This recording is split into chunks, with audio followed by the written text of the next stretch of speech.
Stella Escobedo. Thank you, Carla. Your special day. Yes, our producer Carla pulling out the happy birthday song for you. And that helps because then I don't have to sing it because you don't want to hear that. Happy birthday, girl. Thank you so much. You mean so much to our show here. You're such an incredible friend and co-anchor and mama, and we want to wish you a really happy birthday. I was just telling Eric and Netta, I said, you know what's fun about celebrating my birthday at work is when I was in school, I'm a July baby, I never celebrated my birthday. True. You know, all the kids that get the cupcakes. Yeah. Like, I never got that. That was before they thought of the half birthday thing, which they do nowadays. Yeah. Exactly. So all the Leos, happy birthday to you. Happy birthday, Stella. Let's get her a nice birthday forecast. What do you say, Netta? Yes, I'm glad I can provide that for you too. No, I'm glad you're here celebrating with us. It's fun for all of us to get to celebrate your birthday. So a good time had by everybody. Enjoy this day because it is starting off pretty nice and mild. You see low tide happening right now. Look how far back that water is. We do have overcast conditions, but hey, no rain this morning.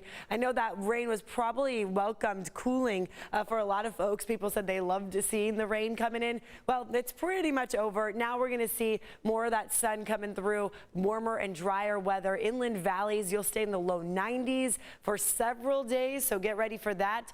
Today is kind of our transition day. I'm filling in for Jenny this morning and do want to take you to this spot right here. This is where we are noticing patchy fog. Visibility is low, down to about a third mile. So going through Poway, Escondido, all the way up to Fallbrook as well. So just slow going if you're headed on the 15 there. An accident just popped up on the 52 at Santo Road. It does not appear to be slowing down traffic. Here in IB, this is on the 5 northbound at Palm Avenue. That crash also just popping up, but don't notice any slowdowns around it. I'll send it back to you.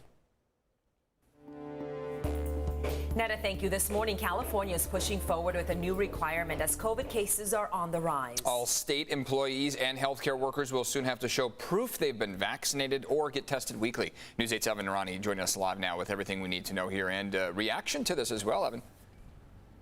Yeah, and this was an announcement that came from Governor Newsom as of yesterday, making California the first state in the country to require that people who work for the state or who are in the healthcare industry are going to be required to show proof of their COVID-19 vaccine or go through weekly testing for the coronavirus and have to wear their full PPE if they choose not to show that proof of vaccination. Now, this all comes as the COVID case rate across the state of California has quadrupled since May. Governor Newsom calling this a pandemic of those who are unvaccinated. Individuals' choice not to get vaccinated is now impacting the rest of us in a profound and devastating and deadly way. If people decide to quit over this or there's not enough testing available to folks who need to get tested as a result of this policy, that will be a major problem. Now, the state says that this requirement to show proof of a vaccine or get tested weekly will not only apply to state and healthcare workers, but also apply to high-risk settings like adult and senior care facilities, homeless shelters, and jails. This change so far has generally been well received by the leaders of many of these types of facilities, especially considering News 8 spoke with some of them as of yesterday. They supported this. Case rates across the state continue to rise dramatically in those who are not vaccinated. Our testing positivity was at a low of 0.7% in June, now rising to 5.2%. Beyond that, statewide hospitalizations were at a low in June of under 900. We are now approaching 3,000. The state says that this comes down to ensuring safety in the workplace and encouraging vaccine-hesitant communities to get that vaccine. Now, with these new regulations in place, there will be some changes in terms of the dates that you'll be required to comply if you are a state employee versus a healthcare employee. If you work for the state, you will have to comply by August 2nd. That is relatively soon compared to August 9th. You'll get an additional week if you work for a healthcare industry. Now, keep in mind, this does not only go for those who work in a public hospital. This goes for any type of healthcare industry or any type of home facility as well. Again, those adult homes or senior living care centers, you will all have to comply with those types of regulations. Overlooking downtown San Diego, I'm Evan Narani, News 8. Evan, thanks. This morning, the congressional investigation into the January 6th attack on Capitol Hill will officially begin. Yeah, a House Select Committee will hold its first meeting within the next 30 minutes. The committee is tasked with getting to the bottom of that day's security failures, but Republicans are already denouncing the panel as a sham.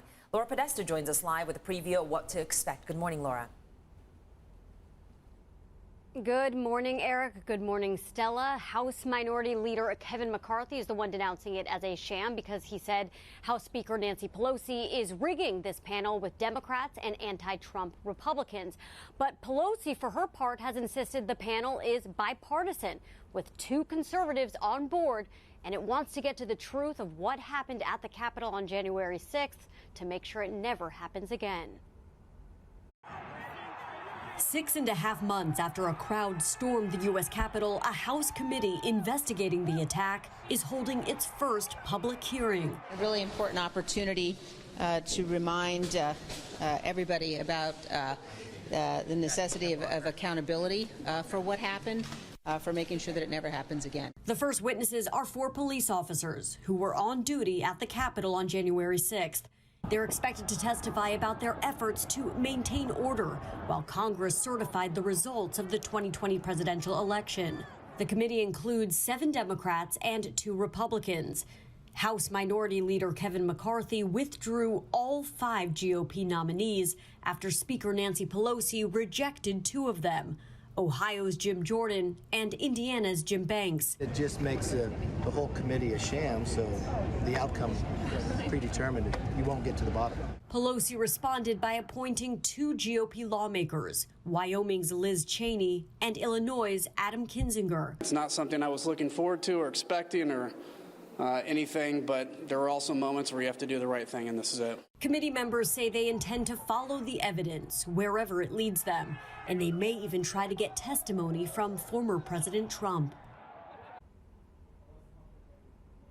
This morning's hearing is public, and it will be interesting to follow this investigation over the next few months. It's expected to be a long road. Hopefully, much of it, Eric and Stella, will remain public so Americans can really listen in and make decisions for themselves about what happened on that day. We will be watching it closely. All right, Laura Podesta reporting live for us. Thanks so much, Laura.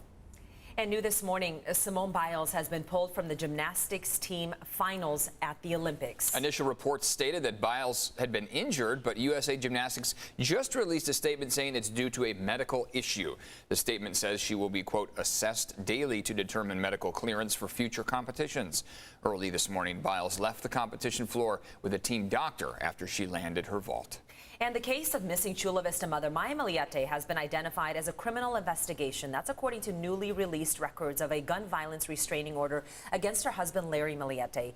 The records allege their children knew the combination to Larry's gun safe. Officers seized his guns back in May. Larry Miliete is described as a person of interest in Maya's disappearance, but he has denied any involvement. The San Diego City Council is working on making outdoor dining permanent. A new proposal would let restaurants pay a fee to extend the outdoor dining permits issued during the pandemic. Half the revenue would fund projects more appealing to pedestrians and cyclists, while the other half would fund efforts to create more outdoor dining in lower income neighborhoods.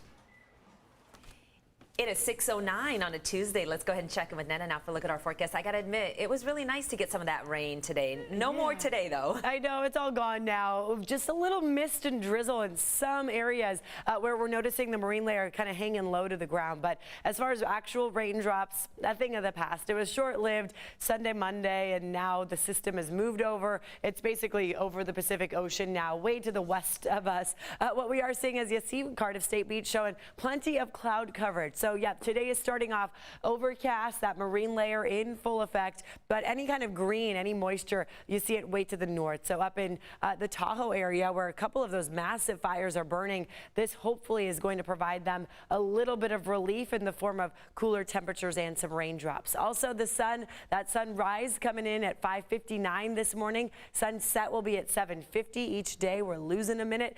So yeah, the sunrise certainly looks pretty over the clouds, as you see right here. Mount Woodson's camera out towards the east, but pretty much all of San Diego under clouds right now. Our visibility is down to a third in Ramona. 2-mile visibility in Fallbrook now. So this right here between Fallbrook, Ramona, extending even into parts of El Cajon, seem to be the trouble spots when it comes to that lower lying marine layer, maybe affecting the roadway. So watch out for some patchy fog forming, especially where you see 100% relative humidity. That's a sign right there that we could see that mist and drizzle. So watch out for that. that throughout the morning. Checking in on traffic this morning, also noticing no major incidents except this yellow that you see. All of that has to do with the foggy conditions. And then this popping up a few minutes ago on the 52 westbound right at Santo Road, this crash. But as you see, no slowing in and around the 52, so you should still have a fairly smooth drive. Just give yourself extra time if you're going on the 15, the 78, the 67, where the clouds are hanging kind of low there. Stella.